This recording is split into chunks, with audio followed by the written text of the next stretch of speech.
Assalamualaikum warahmatullahi wabarakatuh. Bismillah wassalatu wassalamu ala rasulillah wa ala alihi wa sahbihi wa mawalah. Saudara-saudara serta anak-anak yang dirahmati Allah subhanahu wa ta'ala, pada kesempatan yang baik ini Bapak akan kembali menjelaskan materi PAI bab 1 kelas 7. Judul materi yang akan disuguhkan kepada Ananda dan saudara-saudara kaum muslimin yang memerlukannya adalah lebih dekat dengan Allah subhanahu wa ta'ala yang sangat indah namanya. Bisa disimak pada buku modul atau buku paket terbitan Kandepag ataupun Departemen Pendidikan Kebudayaan, yaitu bab 1 kelas 7. Kita awali saja, namun sebelumnya bagi Ananda yang belum subscribe, silahkan berbagi jariah dengan cara subscribe, like, dan share supaya Ananda bisa dengan mudah menemukan materi-materi lanjutan daripada pelajaran yang disuguhkan dalam video karakteristik Muslim Channel ini. Mari Ananda kita mulai dengan pengertian iman kepada Allah. Iman kepada Allah. Iman secara bahasa artinya percaya.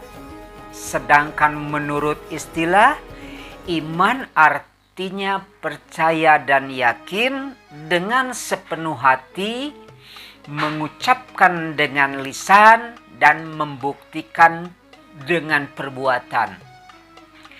Iman kepada Allah merupakan rukun iman yang pertama dari rukun iman yang 6. Dalilnya adalah di dalam Quran surat An-Nisa ayat 136.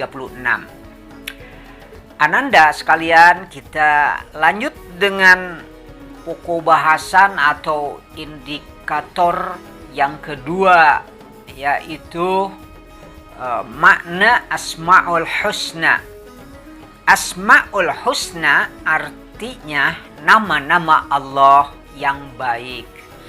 Firman Allah subhanahu wa ta'ala di dalam Al-Quran yang berbunyi, A'udzubillahi minasyaitonirrajim, walillahil asma'ul husna fad'uhu biha wa darul ladzina yalhiduna bi asma'ihi sayuhjauna ma kanu ya'malun.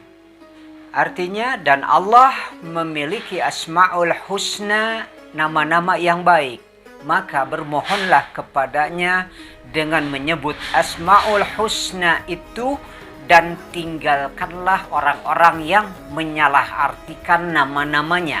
Mereka kelak akan mendapatkan balasan terhadap apa yang telah mereka kerjakan. Quran surat Al-A'raf ayat 180. Nah, ayat tersebut menjelaskan perilaku orang-orang kafir dan kaum musyrik dengan menyelewengkan, yakni mengubah lafaz atau makna nama-nama Allah yang baik tersebut. Di antaranya dengan mengambil nama Allata, nama berhala mereka. Allata itu dari kata Allah. Nama Al-Uzza dari kata Al-Aziz. Nama Al-Manah dari kata Al-Manan. Maka mohonlah kepada Allah dalam setiap doa dengan mengawali, dengan menyertakan dan menyebut Asma'ul Husna yang jumlahnya ada 99 nama. Di antaranya saja Ya Rahman, ya Rahim, ya Halim, ya Ghafur, dan seterusnya. Sebab dengan menyebut nama Allah yang maha indah, yang maha baik nama-namanya tersebut, maka kita akan sangat mudah dikabulkan doa dan permohonan kita. Anak-anakku, mari kita mulai dengan sifat atau nama-nama Allah yang 99. Namun dalam pelajaran kali ini yang akan dibahas adalah mengenai beberapa saja, di antaranya Al-Alim. Al-Alim artinya maha mengetahui. Allah adalah Al-Alim, yang berarti Allah maha mengetahui. Ini berarti Allah merupakan zat yang maha mengetahui atas segala sesuatu yang ada di alam semesta ini, baik yang tampak maupun yang disembunyikan atau bersifat gaib dan rahasia. Firman Allah Subhanahu wa taala yang artinya di dalam Al-Qur'an bisa dilihat surat Al-An'am ayat 59. Dan pada sisi Allah lah kunci-kunci semua yang gaib. Tidak ada yang mengetahuinya kecuali Dia sendiri, dan Dia mengetahui apa yang di daratan dan di lautan. Dan tiada sehelai daun pun yang gugur, melainkan Dia mengetahuinya pula, dan tidak jatuh sebutir biji pun dalam kegelapan bumi, dan tidak sesuatu yang basah atau yang kering, melainkan tertulis di dalam kitab yang nyata atau Lauhil Mahfuz. Nah, sekarang anak-anak kita akan bahas bukti Allah bersifat Al-Alim. Di antaranya, 1. Allah maha melihat semua perbuatan manusia. 2. Allah mendengar semua yang dikeluhkan oleh hambanya. 3. Allah menurunkan Al-Quran. Dan 4. Semua kebutuhan manusia disediakan oleh Allah Subhanahu wa ta'ala. Anak-anak, yang sekarang kita bahas adalah sifat atau nama Allah yang kedua, Al-Khabir. Artinya maha waspada. Allah Subhanahu wa ta'ala disebut dengan Al-Khabir karena salah satu sifat Allah adalah maha teliti. Jadi Al-Khabir artinya Allah maha teliti, Allah maha mengetahui semua perkara tersembunyi, atau Allah maha waspada. Semua perkara yang tersembunyi, yang tersimpan rapat-rapat, baik yang disembunyikan oleh manusia, bahkan di dalam hati manusia sekalipun, oleh Allah diketahuinya. Karena Allah bersifat maha waspada, Al-Khabir. Baik itu yang buruk maupun yang baik. Ya.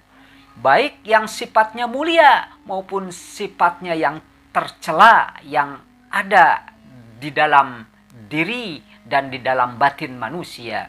Firman Allah Subhanahu wa ta'ala, wallahu khabirum bima ta'malun. Artinya, dan Allah maha teliti terhadap apa yang kamu kerjakan. Quran surat At-Taubah ayat 16. Sekarang kita bahas yang ketiga daripada nama-nama Allah adalah As-Sami'. Apa artinya As-Sami'? As-Sami' artinya maha mendengar. Allah Subhanahu wa ta'ala bersifat As-Sami' karena Allah maha mendengar.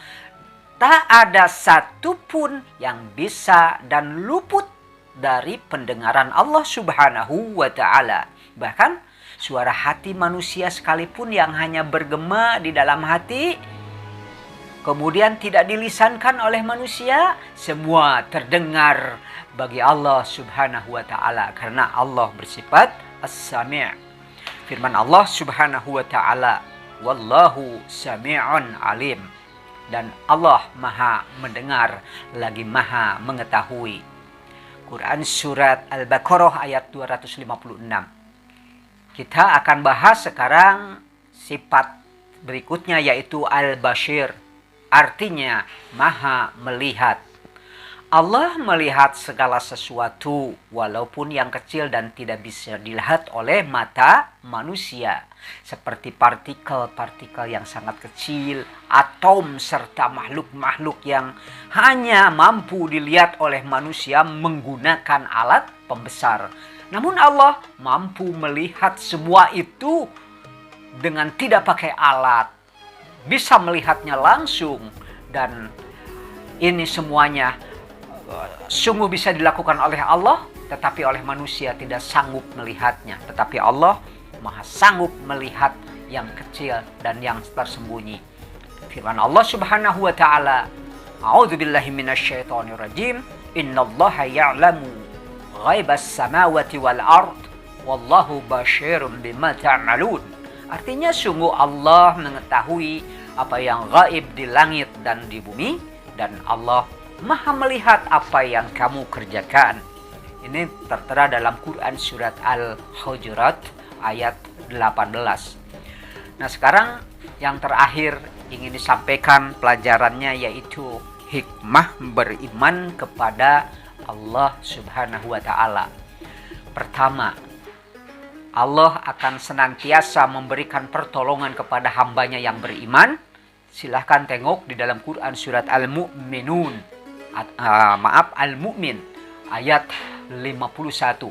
Yang kedua, hati kita akan menjadi tenang dan tidak akan mudah gelisah. Ini tertera di dalam Quran surat Ar-Ra'd, ya. Ar-Ra'd atau Ar-Ra'd, ya, pada ayat ke-28. Kemudian yang ketiga, kita tidak akan memperoleh kerugian selama hidup kita. Ini tertera di dalam Quran surat Al-Ashr, ya. Surat Al-Asr ayat 1 sampai dengan 3. Nah, anak-anakku sekalian, demikian tadi pelajaran yang bisa Bapak sampaikan dalam kesempatan kali ini. Lebih dan kurangnya, segala kesalahan dan kekeliruan mudah-mudahan dimaafkan oleh Allah Subhanahu wa taala. Mudah-mudahan bermanfaat. Menyimak video ini sampai selesai. Ditutup saja. Rabbana atina fid dunya hasanah wa fil akhirati hasanah wa qina adzabannar. Wassalamualaikum warahmatullahi wabarakatuh.